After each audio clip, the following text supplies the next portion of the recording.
السلام علیکم ورحمۃ اللہ وبرکاتہ۔ امید ہے آپ سب خیریت سے ہوں گے۔ اللہ آپ کو سدا خوش رکھے۔ چلتے ہیں آج کے واقعہ کے طرف۔ ایک دفعہ تھانوی رحمۃ اللہ علیہ کے پاس ایک شخص آیا۔ اس نے کہا، حضرت ابو بکر کا مقام اونچا ہے یا عمر رضی اللہ تعالی عنہ کا مقام اونچا ہے؟ تھانوی رحمۃ اللہ علیہ نے فرمایا کہ میرے نبی کے بعد پوری دنیا اس بات پر متفق ہے، ایک ہے کہ ابو بکر صدیق رضی اللہ تعالی عنہ کا مرتبہ نبی کے بعد سب سے اونچا، سب سے زیادہ ہے۔ اس شخص نے کہا کہ جب نبی کے بعد ابو بکر صدیق رضی اللہ تعالی عنہ کا مقام سب سے اونچا اور بڑا ہے تو اللہ کے نبی نے یہ کیوں فرمایا کہ لو کان بعدی نبی لکان عمر، کہ میرے بعد اگر کوئی نبی ہوتا تو عمر ہوتا؟ اللہ کے نبی نے یہ کیوں نہیں کہا کہ میرے بعد اگر کوئی نبی ہوتا، اللہ کسی کو نبی بناتے تو ابو بکر کو بناتے؟ تھانوی رحمۃ اللہ علیہ مسکرائے، کہا بیٹھ جاؤ، تمہارا سوال بہت باریک ہے، اتنی آسانی سے تم نہیں سمجھو گے۔ وہ شخص بیٹھ گیا۔ تھانوی رحمۃ اللہ علیہ نے فرمایا، ابو بکر صدیق رضی اللہ تعالی عنہ، ان کا مقام، ان کی عزت، ان کا مرتبہ اللہ کی نظروں میں اس قدر ہے اور میرے نبی کے دل میں اتنی محبت ہے کہ ہر سفر میں آنا جانا، اٹھنا بیٹھنا، سب سے پہلے ساتھ دینے والا ابو بکر صدیق رضی اللہ تعالی عنہ ہے۔ جب کسی کے دل میں کسی کی محبت ہوتی ہے تو اس انسان کی ہر چیز سامنے والوں کے دل کے اندر بھی آ جاتی ہے۔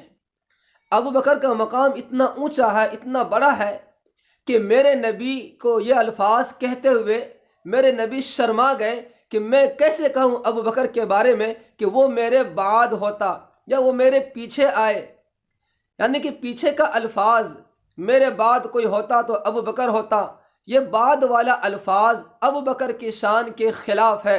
اس لیے اللہ کے نبی نے اپنے بعد ابو بکر کا نام نہیں لیا، بلکہ فرمایا کہ لو کان بعدی نبی لکان عمر، کہ اگر میرے بعد اگر کوئی نبی ہوتا تو اللہ عمر کو نبی بناتا۔ بعد کا الفاظ ابو بکر کے شان کے خلاف ہے۔ غار ثور کے موقع پر اللہ کے نبی صلی اللہ علیہ وسلم کے ساتھ ابو بکر ہیں، اس غار کے اندر آرام فرما رہے ہیں۔ ابو بکر کی نظر پڑی ایک سوراخ کے طرف، اس کے اندر سے سانپ باہر نکل رہا تھا۔ ابو بکر کے ذہن میں بات آئی، کبھی یہ سانپ میرے محبوب کو تکلیف نہ پہنچا دے۔ اس نے اس سوراخ کے منہ پر اپنی جان کی کوئی پرواہ نہیں کی، اس سوراخ کے منہ پر اپنے پیروں سے دبا دیا۔ سانپ باہر نکلنا چاہ رہا تھا، ابو بکر صدیق رضی اللہ تعالی عنہ اپنا پیر نہیں ہٹایا۔ جب بار بار سانپ کوشش کی، اسے باہر نکلنے کا راستہ نہ ملا تو اس نے ابو بکر کے پیر میں ڈسا۔ اللہ کے نبی کی جب آنکھ کھلی، ابو بکر کیا ہوا؟ یا رسول اللہ، سانپ نے پیروں میں ڈس لیا۔ میرے نبی نے لعاب لے کے اس جگہ پہ لگائے۔ اس کے بعد لکھا ہے کتابوں کے اندر، علماء فرماتے ہیں کہ وہ ایک سانپ زہریلا نہیں تھا، وہ سانپ عیسیٰ علیہ السلام کا امتی تھا، جس نے عیسیٰ علیہ السلام سے درخواست کی تھی کہ میں آخری نبی کا دیدار کرنا چاہتا ہوں، میں آخری نبی کو دیکھنا چاہتا ہوں، میں آخری نبی کی زیارت کرنا چاہتا ہوں۔ عیسیٰ علیہ السلام نے کہا، تم موجودہ شکل میں آخری نبی کا دیدار نہیں کر سکتے، اس لیے بذریعہ دعا اسے سانپ بنا دیا گیا اور اسے کہا گیا غار ثور میں چلے جا، غار ثور میں چلا جا، وہاں اللہ کے نبی ہجرت کے موقع پر تمہیں اللہ کے نبی کا دیدار ہو جائے گا، آخری نبی محمد عربی صلی اللہ علیہ وسلم کا تمہیں دیدار ہو جائے گا، اس کی زیارت ہو جائے گی۔